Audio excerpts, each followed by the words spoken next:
Mesdames, Messieurs, bienvenue au journal sur Speedline Télévision. Le ministre des Infrastructures et des Transports sortant, Hervé Romain, a passé le témoin au ministre du cadre de vie des Transports chargé du développement durable. Cette cérémonie fort simple mais empreinte de solennité qui s'est tenue à la salle de Cody du ministère des Infrastructures et des Transports à Cotonou fait suite au décret numéro 2023-156 du 17 avril 2023 portant composition du nouveau gouvernement mis en place par le président de la République du Bénin, Patrice Talon. Dans son propos, le ministre sortant, Hervé Romain, a remercié l'Éternel pour lui avoir accordé la santé tout au long de cette mission qui a duré plusieurs années. Il a ensuite remercié très sincèrement le chef de l'État, Patrice Talon, pour la confiance placée en sa personne pour apporter la politique, pour porter plutôt la politique de l'État dans le secteur des infrastructures et des transports qui connaît à la date d'aujourd'hui plusieurs réalisations phares, plusieurs réformes mises en œuvre, mais également plusieurs autres chantiers et réformes qui restent à mettre en œuvre et à poursuivre avec la détermination. Suivons ici le ministre sortant. Chers collaborateurs, nous allons, si nous évaluons les deux périodes, nous avons globalement passé plus de 5 ans ensemble. 5 ans dans la vie d'un homme, c'est beaucoup. 5 ans d'intense activité pour porter la politique de l'État dans le domaine des infrastructures et des transports. Nous avons travaillé pendant toutes ces années, et lorsque je rajoute les 2 ans passés au palais, ça fait un total de 7 ans que j'ai passé avec vous à travailler pour faire de notre pays une véritable plateforme de services logistiques et d'exportation. Nous sommes en chemin. Le chemin parcouru est important, mais il reste encore beaucoup à faire.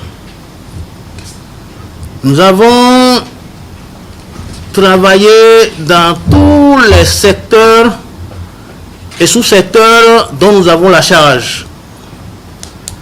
En de pareilles circonstances, la pratique recommande qu'on dresse un bilan. Mais je vais me soustraire à cet exercice. Nous avions déjà eu l'occasion l'année dernière de faire un bilan d'étape et nous avons pu constater que beaucoup de choses ont été faites. Dans le secteur des infrastructures routières, nous avons construit beaucoup de routes. Au sorti du PAG 1, nous avions déjà impacté 1371 km de route. Le ministre du cadre de vie et des transports chargé du développement durable a félicité son collègue et frère pour le travail abattu durant toutes ces années et s'est engagé à poursuivre les chantiers de réforme inscrits au programme d'action du gouvernement pour le bonheur des Béninois. Il promet travailler main dans la main avec les agents de la maison pour la réussite de la mission que le chef de l'État lui a confiée. En attendant effectivement de prendre ces orientations et instructions, la compréhension que j'ai du nouveau ministère du cadre de vie et des transports chargé du développement durable est une volonté et une ambition politique déclinée dans une approche holistique du développement du territoire national à travers la dimension de l'amélioration permanente du cadre de vie au niveau de chacun de ces territoires par l'intégration intelligente de tous les secteurs avec la dimension transport, mobilité et relations avec les interlandes suffisamment prises en compte. Ce sont les grandes lignes qui vont certainement guider notre action et notre compréhension de la mission dans les jours qui viennent. Et ce sera fait avec vous, sans s'éloigner des orientations du cadre dans lequel nous avons toujours travaillé ensemble. Monsieur le ministre et moi-même, nous avons été ensemble sur tous les projets du MIT, comme le projet du MCVDD. Nous sommes arrivés ensemble à la CIRAT. Pourtant, quand la CIRB existait, nous avons travaillé ensemble à la CIRB.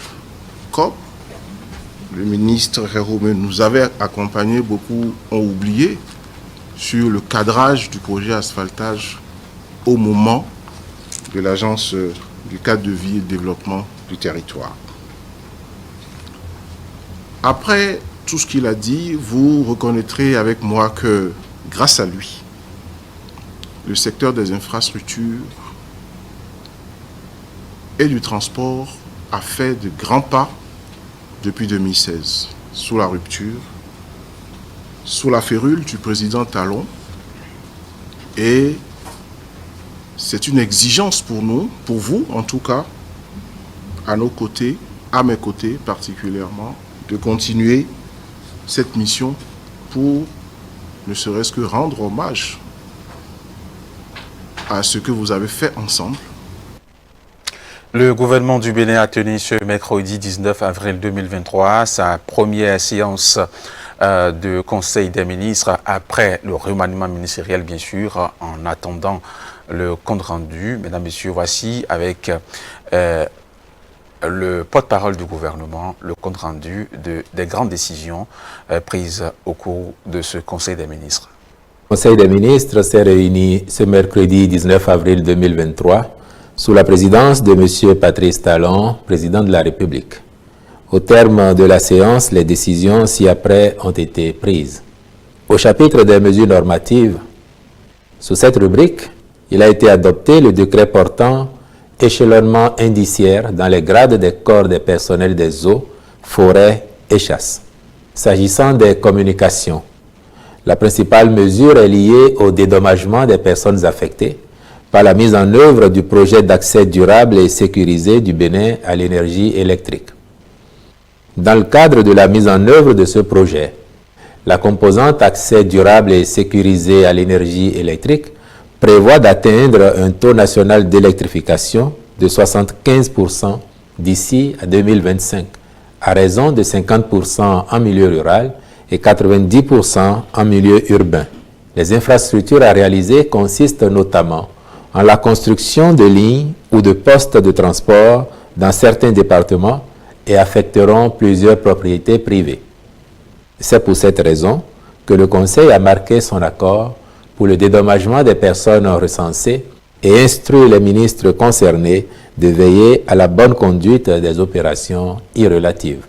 S'agissant enfin des rencontres et manifestations internationales, il a été autorisé la participation du Bénin du 8 au 13 mai 2023 à Windhoek en Namibie, à la 10e conférence sur l'enseignement et l'apprentissage et à la 12e table ronde de la Fédération africaine des agences de régulation de l'enseignement.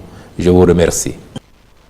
Direction le Soudan à présent, la trêve annoncée ce mercredi par les protagonistes de la crise a échoué, faisant donc craindre un enlisement du conflit et des répercussions dans la région. Roto, quant à lui, appelle à la fin des combats entre l'armée et le FSR. Explosion et tirs jeudi à Khartoum au 6e jour des affrontements entre l'armée et les paramilitaires. La dernière tentative de cesser le feu entre les forces rivales soudanaises a échoué. Près de 300 civils ont été tués depuis samedi, bilan humain dénoncé par le président kényan. Nous sommes très préoccupés par le fait que des membres de la communauté diplomatique ont été pris pour cible et que des civils en général ont été pris entre deux feux. Un schéma de violation systématique des normes et principes établis du droit international humanitaire se dessine clairement et cette situation évolue évolue vers une menace pour la paix et la sécurité régionale et internationale. 70% des 74 hôpitaux de Khartoum et des zones touchées par le combat ont été mis hors d'usage. Alors que la crise s'enlise, William Ruto redoute ses conséquences sur le plan régional. Il y a un réel danger que l'escalade des hostilités au Soudan implique des acteurs régionaux et internationaux extérieurs et dégénère en une crise sécuritaire et humanitaire d'une ampleur désastreuse. Il est temps de faire taire les armes dans notre région et sur notre continent afin que nous puissions nous concentrer sur le travail urgent qui consiste à permettre à nos populations de saisir les opportunités et de réaliser leurs aspirations dans la paix et la tranquillité. Le temps presse. Les clans des généraux Al-Bourhan et Daglo revendiquent chacun la victoire. Difficile de vérifier ces annonces car le danger est grand sur le terrain. C'est la fin de ce journal, mesdames, messieurs. Merci de l'avoir suivi. Portez-vous bien et à demain.